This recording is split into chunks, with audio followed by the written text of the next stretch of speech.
अनलयकाशा पाँच ही तत्व से जगत प्रकाशा। पाँच ही तत्व से जगत प्रकाशा, जो कि पृथ्वी जल हवा अग्नि और आकाश से ही पांच तत्व मिलकर ये जो कि प्रकृति का निर्माण हुआ है। और उसी पांचों तत्व में से थोड़ा थोड़ा अंश जो कि हम लोग का इस शरीर का निर्माण हुआ है, इसलिए इसको बताना जरूरी है। पीछे जल है पावक मारुति आकाशा, सब में ज्योति रवि प्रकाशा। सब में ज्योति रवि प्रकाशा। ये पांच तत्व से प्राकृतिक है और पांचों तत्व यहाँ रहता है। फिर भी यदि शाम होता है, जब सूरज अस्त होते हैं तो अंधेरा छा जाता है। जबकि चार तत्व रहते ही अंधेरा छा जाता है। ये फिर कल सवेरे फिर जब उदय होंगे तो अपने साथ साथ ये पांचों तत्व को प्रकाशित कर देंगे। कि जल पावक वायु आकाशा, जे जड़ चेतना जीव जहाना।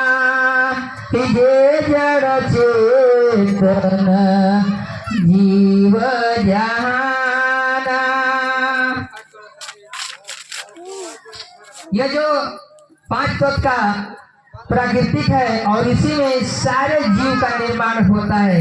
इसी में जलचर थलचर नभचर जितने भी जीव हैं सभी लोग जीते खाते नहाते रहते हैं। कि जलचर थलचर नभचर नाना, जे जड़ चेतना जीव जहाना। जे जड़ चेतना जीव जहाना।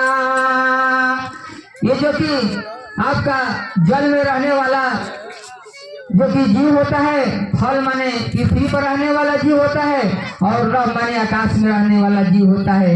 ये सभी जो कि अपने अपने स्थान पर जीवित रहते हैं, आचार विचार व्यवहार खाते नहाते रहते हैं। अब देखते हैं कि कौन तत्व कौन से बना है। कि नभु से पवना, पवन से अग्नि, अग्नि से उदक पृथ्वी धरणी।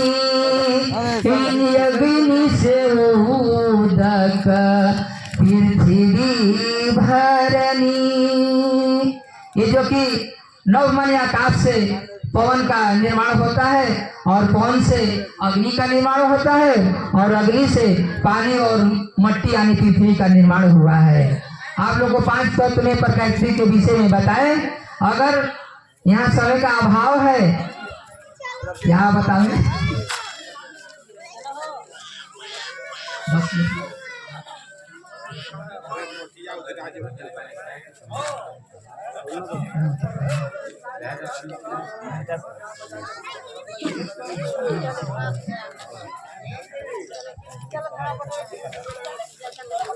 अब 5 मिनट सिर्फ और हमारे पास बचा हुआ है। 5 मिनट में बताता हूँ कौन सा शब्द बोलते हैं।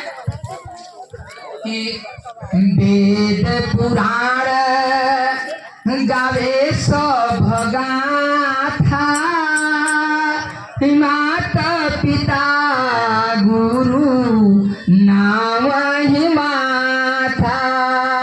माता पिता गुरु नाम ही माथा।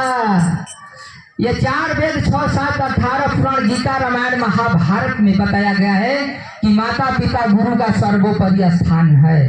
इसलिए माता पिता जन्मदाता भी होते हैं और पहला गुरु भी होते हैं और ये आदि गुरु होते हैं। क्योंकि माँ जो होती है वो बच्चे को कंधे पर बैठाकर घुमाती है और वही पिता परमेश्वर के समान होते हैं जो कि बच्चे को कंधे पर बैठाकर घुमाते हैं, दिखाते हैं कि देख लो बेटा ये दुनिया बहुत दूर तक दिखाई देता है। इसलिए कहा गया है कि जो बाप का पैर छूता है वो गरीब नहीं होता, जो माँ का पैर छूता है वो बदनसीब नहीं होता, जो बड़े भाई का पैर छूता है वो कभी कम दिन नहीं होता, जो बहन का पैर छूता है वो प्रत्येक में देवी का रूप देखता, इसलिए वो कभी चरित्रहीन नहीं होता। नियत जिसकी अच्छी किस्मत उसकी दासी, नियत जिसकी अच्छी किस्मत उसकी दासी, कर्म जिसका अच्छा तो घर है में मथुरा और काशी। जो नारी पति की सेवा करे सबसे बड़ा है वो सन्यासी, और जिस घर में माँ बाप का कदर होता है वही घर है स्वर्ग की निवासी। तो